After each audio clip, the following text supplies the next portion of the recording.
피 들고 믿음의 고백 함께 선포하겠습니다. 나는 천지를 지으신 여호와께 복을 받는 자입니다. 아멘. 천지를 지으신 여호와께 복을 받는 우리 성도님들과 교회 가정 되기를 주님의 이름으로 축원합니다. 우리 옆에 있는 성도님들과 인사 잠깐 하고 말씀 볼까요? 좌우 돌아보시면서 주님의 이름으로 사랑합니다 이렇게 인사하겠습니다. 네, 주님의 이름으로 사랑합니다. 오늘 예배 잘 오셨습니다. 하나님께서 오늘도 우리에게 은혜 주시고 함께 해주실 줄 믿습니다. 저는 국민학교 다녔습니다. 요즘은 초등학교라고 이야기를 하는데요. 옛날에는 국민학교라고 이야기했는데 1996년에 이것이 일제의 잔재라 그래서 국민이라는 것이 일왕의 백성이라는 뜻으로 한국 시민이라는 뜻에서 초등학교로 바뀌었다고 합니다. 제가 국민학교, 그러니까 지금의 초등학교, 중학교, 고등학교 다니면서 궁금했던 사람이 한 명 있는데 그 사람이 누구냐면 장학사라는 사람입니다. 초등학교, 중학교, 고등학교 다니면서요, 학교에서 긴장하는 일이 없는데 이 장학사가 오는 날이면은요, 학교에서 선생님들이 그렇게 청소를 시켜요. 그래서 저는 어렸을 때 도대체 장학사가 누구냐, 올 때 흙을 뿌려버릴까 이런 생각도 했던 적이 있습니다. 그래서 제가 말씀 준비하면서 초등학교 다닐 때 장학사가 어떨 때 어떻게 그랬냐면요, 저 학교 다닐 때는 이 학교 교실이 마룻바닥이었거든요. 그러면 집에서 걸레를 가져오게 해가지고요, 무릎 꿇혀 앉혀가지고 1학년 2학년 학생들에게 야, 앉아가지고 이렇게 구구단 외우면서 닦으라고 시키는 거 있잖아요. 그러면서 막 시켰던 기억 나고요. 그리고 이게 초등학교 고학년 때는 학교에서 흰색 그 실내화를 학교에서 신고 다녔어요. 신주머니를. 근데 선생님이 몇몇 아이들이 실내화가 안 빨고 지저분하잖아요. 그럼 어떻게 시켰냐면 분필 있잖아요. 분필로 실내화를 다 색칠하게 했어요. 그리고 나서 근데 지금 가만히 생각해 보면 와, 도대체 장학사가 누길래 장학사가 오면 학교가 이렇게 긴장을 할까? 그리고요, 장학사님이 오시기 전에 인사 연습을 그렇게 시켰습니다. 야, 너네들 양복 입은 사람들 왔다 갔다 하면 무조건 몇 도로 인사해라? 90도로 인사해라. 그리고 선생님들은 평소에 맨날 추리닝만 입고 다니다가 그날은 양복에 넥타이 메고 오셨고, 그리고 칠판에다 괜히 학습 목표, 이달의 과제 이런 거를 써주시면서 수업했던 기억이 납니다. 장학사는 학교에 왜 오는 것일까? 저는 지금도 그 고민이 해결되지 않았습니다. 사람이 어디를 방문하고 그곳으로 가는 데는 이유와 목적이 분명히 있습니다. 어린 나이에 청소하고 인사 연습시키고 귀찮아서 장학사님은 왜 올까라는 생각을 했는데, 그때는 장학사님이 오시는 이유에 대해서 잘 몰랐고 지금도 장학사가 오는 이유는 잘 모릅니다. 장학사 한 명이 와도 그렇게 학교가 시끌벅적하는데, 오늘 말씀을 통해서 우리는 예수님께서 이 땅에 오신 이유에 대해서, 그리고 예수님께서 왜 이 땅에 오셨을까에 대해서 한번 고민하는 시간 갖도록 하겠습니다. 예수님께서 이 땅에 오신 이유를 성경은 누가복음 19장 삭개오를 통해서 말씀하고 계시는데, 예수님께서 전도 여행을 하다가 여리고라는 지역을 방문하게 됩니다. 우리 성도님들이 잘 아는 여호수아가 무너뜨렸던 그 큰 성읍 여리고입니다. 상업 도시였고 굉장히 큰 도시였기 때문에 그 지역에는 많은 사람들이 살고 있었습니다. 이 삭개오라는 사람은요, 지금으로 이야기하면 세무공무원, 그때 세리장, 즉 지금으로 이야기하면 세무서장쯤 됩니다. 그러니까 큰 도시의 세무서장이니까 꽤 위치 높은 자리에 있었죠. 오늘 말씀 19장 1절에 보면 이렇게 기록이 되어 있습니다. 예수께서 여리고로 들어가시니라. 2절에 삭개오라 하는 이름하는 자가 있으니 세리장이요 또한 부자라라고 말씀합니다. 오늘은 이렇게 삭개오를 만나는 장면을 통해서 몇 가지 은혜 말씀 나누도록 하겠습니다. 오늘 어제 연합 예배 드렸던, 구역 예배 드렸던 사진 보여드려야 되는데 제가 깜빡했습니다. 우리 그거 보고 말씀 나누도록 하겠습니다. 어제도 구역 예배들 드렸는데요, 우리 형제 구역과 자매 구역이 연합해서 구역 예배를 드렸습니다. 그래서 예배 마치고 이렇게 사진 찍고, 그리고 제 얼굴 크게 나오도록 또 하나 찍었습니다. 제 얼굴이 막 커요. 하나님께서 우리 교회에 이렇게 구역 예배를 통해서 귀한 은혜의 말씀 주시고 구역이 든든히 서갈 수 있기를 주님의 이름으로 축원합니다. 아멘. 오늘 예수님과 삭개오가 만나는 과정 가운데서 우리가 첫 번째로 고민해 봐야 될 건 뭐냐면요, 우리 인간은 영적인 목마름이 우리 가운데 있다는 거예요. 영적인 목마름, 죄의 근본의 문제이고 채워지지 않는 갈급함이 우리 마음 가운데 있습니다. 오늘 성경은요, 삭개오가 세리장이고 부자라고 이야기합니다. 2000년 전에는 이 세리장은 죄인 취급을 받았고 매국노 취급을 받았습니다. 왜냐하면 이때 당시 유대는요, 이스라엘 땅은 이 로마의 식민 지배를 받고 있었습니다.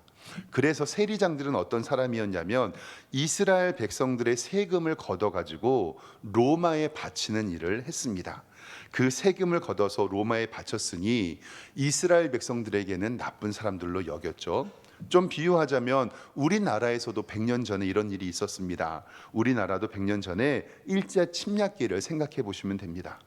1905년 을사늑약을 통해서 국권을 빼앗기고 일본은 우리나라에게 조선 총독부와 동양척식 주식회사를 세웠죠. 그리고 우리나라의 토지와 자원과 물자를 수탈해 갔습니다.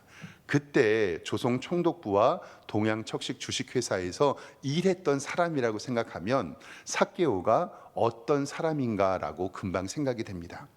100년 전에도 우리는 그 사람들을 친일파라고 불렀고 민족의 배반자라고 여겼잖아요. 그리고 일사오적이라고도 이야기를 합니다. 그렇게 이 삭개오는 말이 좋아서 세리장이지 그때 당시에 이스라엘 백성들에게 손가락질 당하는 사람들이었습니다. 그러나 권위가 있었기 때문에 그를 함부로 못했지요. 근데 더 나쁜 것은 뭐냐면 그때 세리들은요, 따로 월급이 없었습니다. 따로 월급이 없다는 것은 자기들이 알아서 돈을 받는다라는 뜻인데 이렇게 했습니다. 내가 어느 지역에서요 10만 원이라는 세금을 걷어서 로마에 갖다 주면 이 세리장들은요 10만 원이 아니라 30만 원의 세금을 걷습니다. 그리고 나서 10만 원은 로마로 보내고요, 10만 원은 자기가 갖고 그 10만 원은 다른 사람들에게 뇌물로 쓰고 지역에서 유지로 활동합니다. 그러니까 이스라엘 백성들이 바라봤을 때는 이 세리장이 얼마나 나빴을까요? 그리고 성경은 이 사람이 부자였다라고 정확하게 기억하고 있습니다. 어떻게 보면 이 삭개오는요, 자기가 부족함이 없고 돈도 많고 권세도 있는 사람들이었습니다. 근데 이 삭개오도 영적인 목마름을 느낍니다. 오늘 말씀 3절에 보면 이렇게 기록되어 있습니다. 그가 예수께서 어떠한 사람인가 하여 보고자 하되 키가 작고 사람이 많아서 예수님을 만날 수가 없었습니다. 4절에 앞으로 달려가서 보기 위하여 돌 무화과 나무, 옛날에는 뽕나무라고 이야기했는데 뽕나무 위에 올라가서 예수님을 보게 됩니다. 이 삭개오는요, 예수님에 대한 호기심, 그리고 영적인 호기심, 그리고 영적인 목마름이 그 가운데 있었습니다.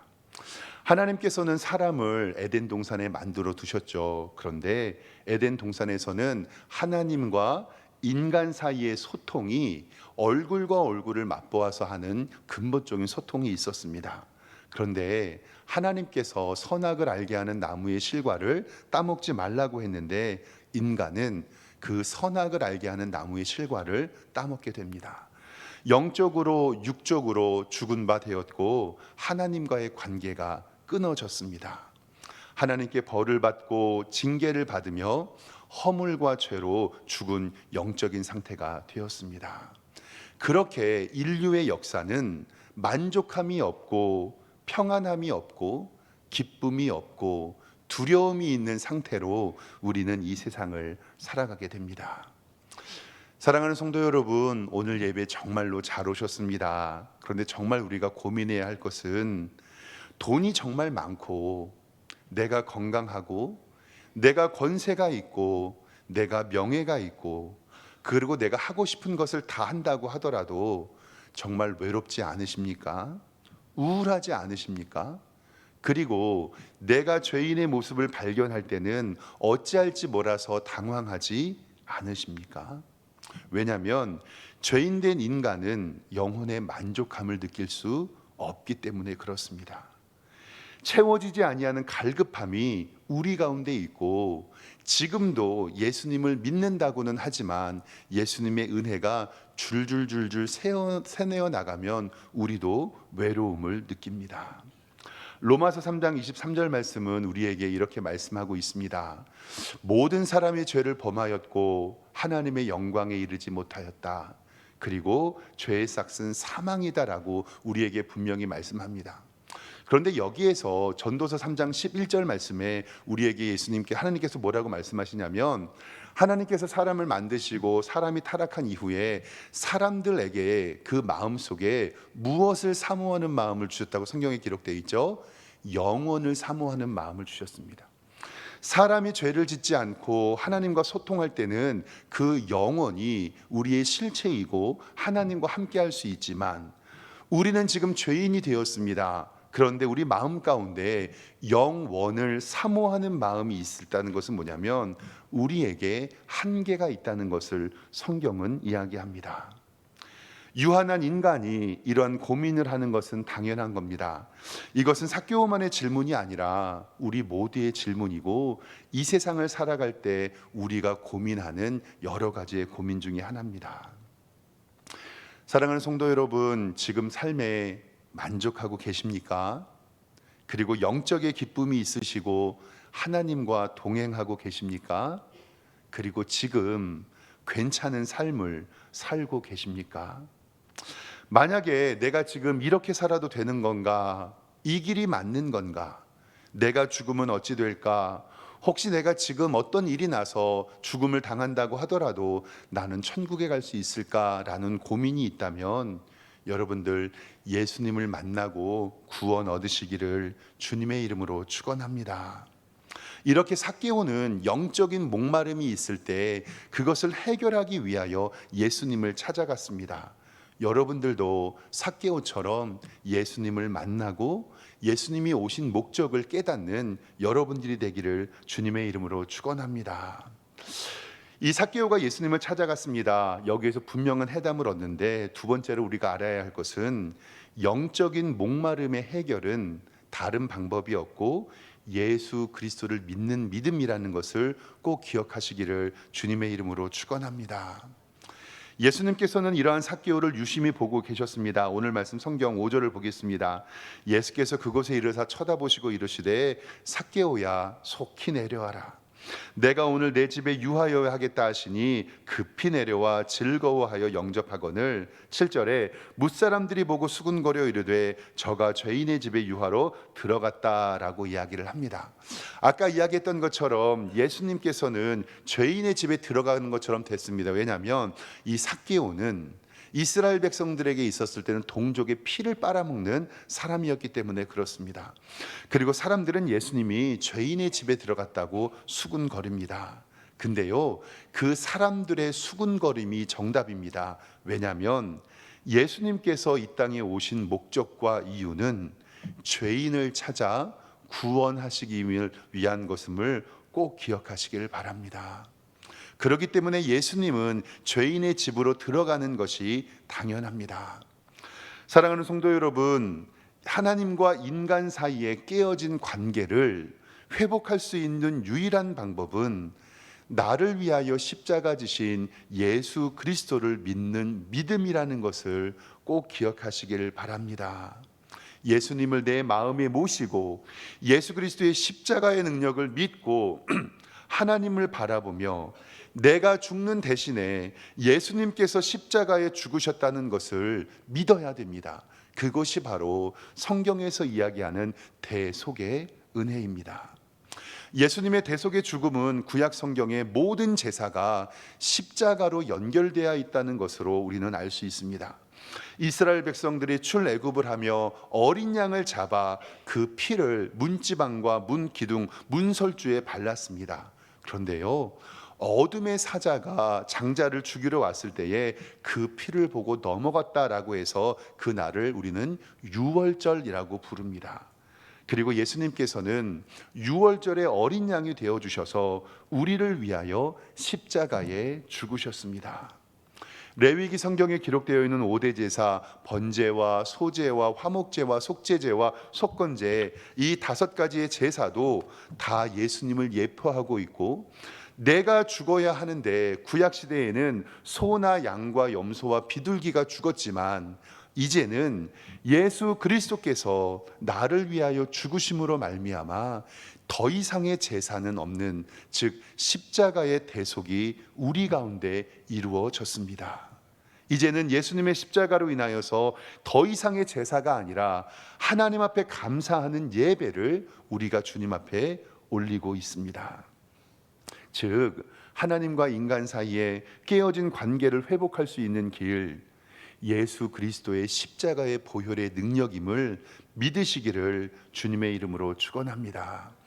그래서 예수님께서 요한복음 14장 6절 말씀에 분명하게 우리에게 말씀합니다.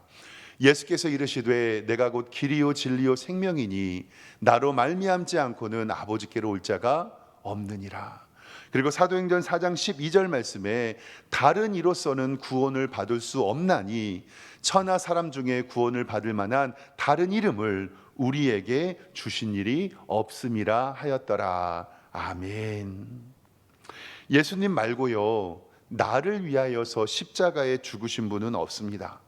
세상에 아무리 유명한 성인, 군자, 교주, 종교 지도자라고 할지라도 나의 죄를 위하여 죽은 사람은 없습니다. 예수님 뿐입니다. 그렇기 때문에 예수님이 유일한 우리의 구세주입니다. 그래서 예수님은 삭개오 집에 유하겠다고 말씀하시면서 오늘 9절 말씀 성경에 보면 이렇게 말씀합니다. 예수께서 이르시되 오늘 구원이 이 집에 이르렀으니 이 사람도 아브라함의 자손이로다. 아멘. 사랑하는 성도 여러분, 우리 성도님들의 가정에 하나님의 구원이 이루어져서 영적 아브라함의 자손과 구원의 백성이 되기를 주님의 이름으로 축원합니다. 아직 믿지 않은 나의 남편, 믿지 아니하는 나의 아내, 믿지 아니하는 우리의 자녀들이 있다면 하나님께서 여러분의 가정을 구원해 주시기를 주님의 이름으로 축원합니다. 몇 주째 계속 영혼 구원에 관련된 설교를 하고 있습니다. 인생 이야기를 하고 있습니다. 정말 내가 살고 있는 이 세상에서 정말 중요한 것은 무엇인가? 지금 나는 잘 살고 있는 것이 맞는가? 3주 전에는요 유산 상속의 문제를 예수님께 질문했던 부자 청년의 이야기를 내게 했습니다. 지지난주는 부자와 거지 나사로 이야기를 통해서 그 부자는 지옥에 있는 고통이 너무 커서 아브라함에게 이렇게 물어봤죠. 아브라함님, 저 나사로에게 손가락에 물 한 방울 끼쳐서 내 혀에 닿게 해주십시오. 그리고 지금 저 나사로를 우리 형제들에게 보내주어서 예수님 믿으라고 얘기 좀 해주십시오. 지난주에는 세상의 까마귀와 백합화와 들풀도 입히시는 하나님, 그런데 하나님께서 너희를 돌보지 않을까 보냐, 먼저 그의 나라와 그의 의를 구하라는 말씀을 드렸습니다.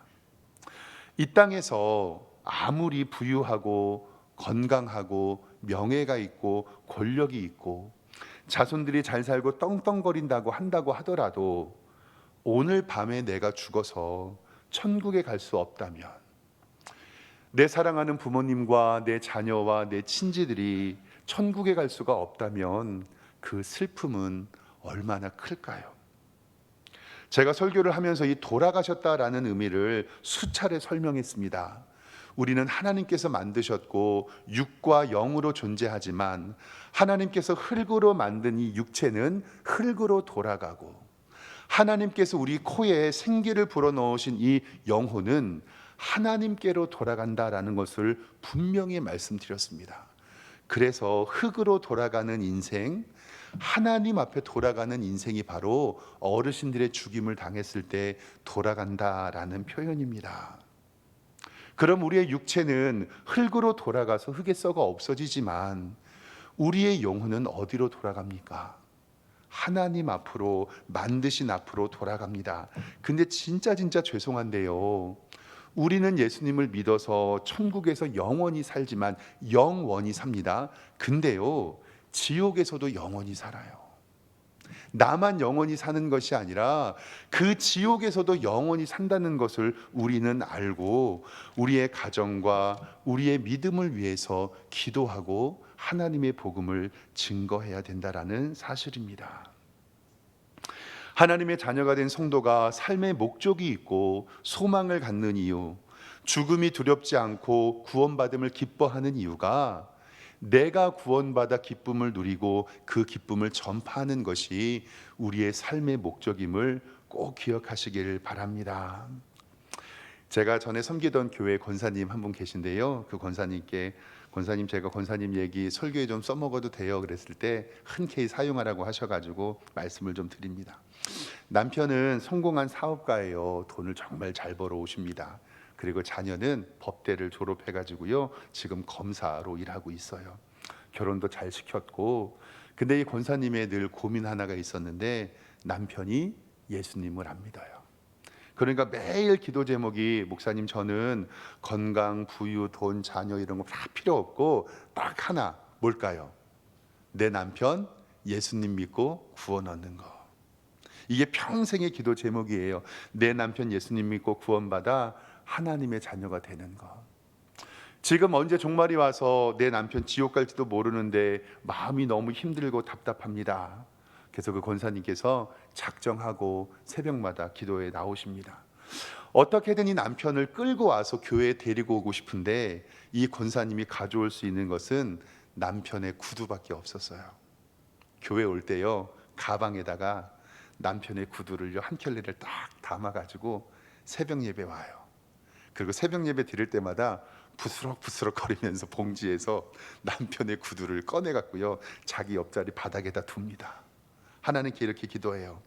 하나님 지금 남편의 껍데기만 왔습니다. 어느 날 주인이 신고 자기 발로 걸어서 교회 나오게 해주세요. 어떤 사람들은 그렇게 얘기해요. 아이 저렇게까지 할 필요가 있을까?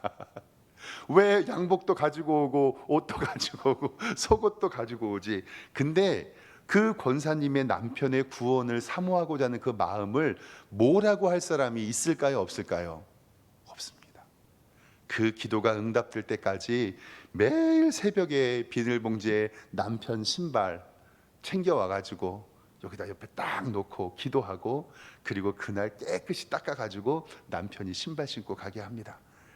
그런데 기적이 일어났습니다. 하나님께서 그 남편 구원해 주시고 하나님께서 그 남편 예수 믿게 해 주셨어요. 지금은 그 교회, 제가 섬겼던 교회 안수 집사님이 되셔서 교회를 든든하게 잘 섬기고 계십니다.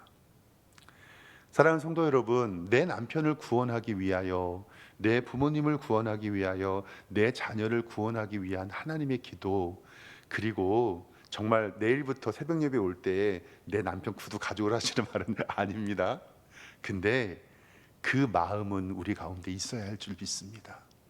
내가 지금 예수님 믿고 지금 죽어서 천국 간다라는 믿음이 있는 것은 뭐냐면, 예수님을 안 믿는 사람은 어디 간다는 것밖에 안 돼요.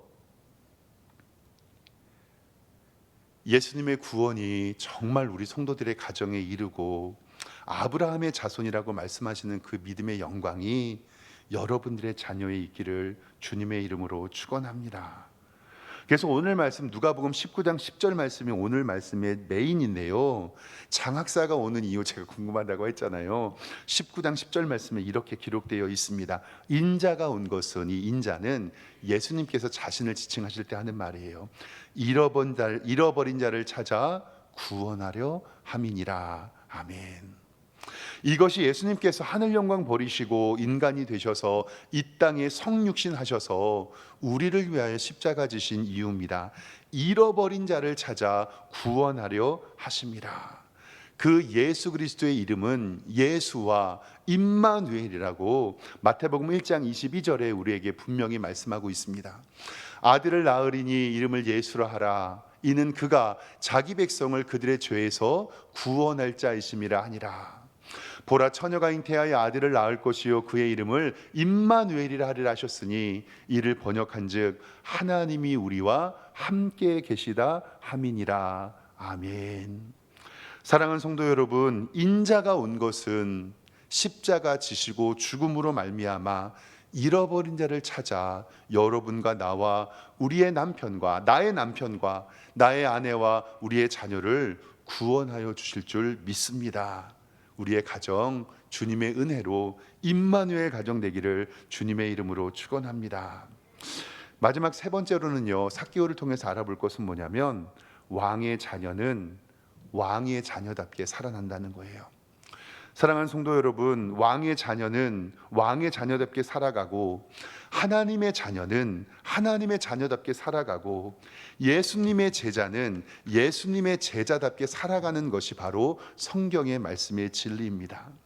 삭개오는 예수님이 자신의 집에 방문했을 때 자신이 최고로 여기는 본질적인 가치, 그것을 부정했습니다. 그게 뭐냐면 바로 이 삭개오가 최고로 사랑했던 건 돈이라고 저는 생각해요. 세리장이었고 부자였고 동족을, 백성들을 등쳐먹는 삶을 살고 있었는데 그가 자신의 최고로 여겼던 가치를 하나님 앞에서 내려놓습니다. 8절 성경 말씀에 보면 이렇게 기록되어 있습니다. 삭개오가 서서 주께 여짜오되 주여 보시옵소서, 내 소유의 절반은 가난한 자들에게 주겠사오며 만일 누구의 것을 속여 빼앗은 것이 있으면 내 갑절이나 갚겠습니다. 이것은 삭개오의 회개고 하나님 앞의 결단입니다.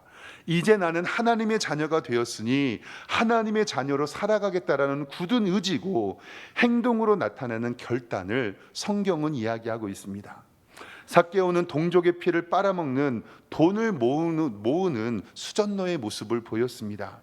그런데 이제 그것을 버리고 하나님의 사랑으로 세상을 살아간다라는 고백입니다. 하나님의 마음을 감찰하시며 하나님은 중심을 보십니다. 그래서 마태복음 3장 7절 말씀에 세례 요한은 이렇게 우리에게 말씀합니다. 요한이 많은 바리새인들과 사두개인들이 세례를 베푸는 데로 오는 것을 보고 독사의 자식들아, 누가 너희를 가르쳐 임박한 진노를 피하라 하더냐. 우리에게 뭐라고 말씀하시냐면 그러므로 회개에 합당한 열매를 맺으라. 9절에 속으로는 아브라함이 우리 조상이라고 생각하지 말아라. 내가 너희들에게 이르노니 하나님이 능히 이 돌들로도 아브라함의 자손이 될 수 있게 하시리라 라고 이야기를 합니다. 행위와 율법만이 있었던 바리새인들과 서기관들에게 너네 정신 차려, 회개의 열매를 맺고 너네 아브라함 자손이니 니들이 구원받았다고 생각하지 마. 정말로 하나님의 자녀는 하나님의 말씀답게 사는 거야. 왕의 자녀는 왕의 자녀답게 사는 거고 하나님의 백성은 하나님의 백성답게 사는 것임을 성경은 우리에게 알려주고 있습니다.